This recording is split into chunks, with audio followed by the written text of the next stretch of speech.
assignments, doubts, exams. We have got you back.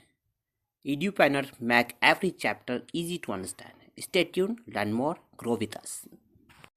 So for part A, after comparing our given equation to equation 15.3, we find that after comparing, we know that our angular frequency or our angular velocity would be 4.43 radians per second.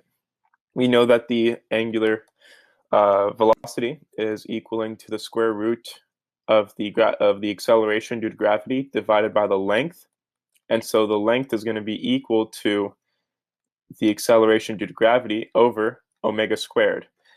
And so essentially, this would be equal to 9.8 meters per second squared divided by 4.43 radians per second quantity squared, and this is equaling 0.499 meters. This would be our answer.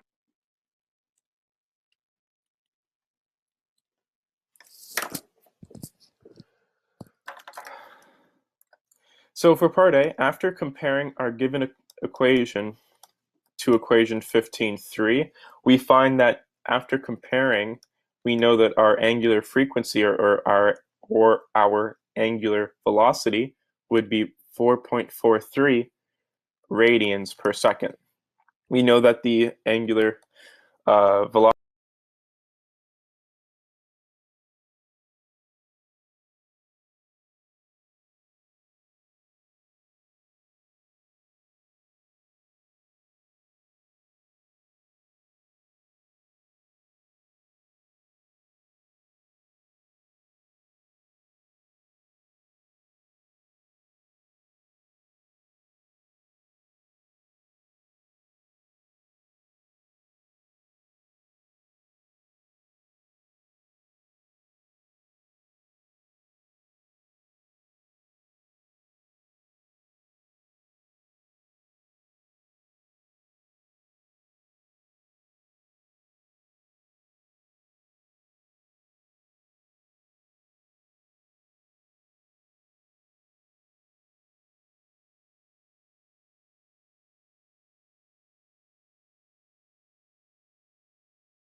answer for part A.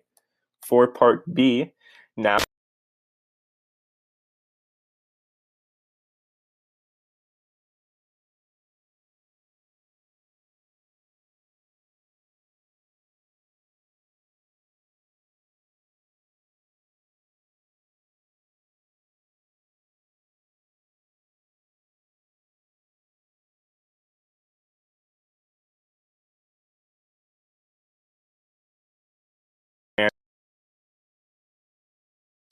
multiplied by 0.5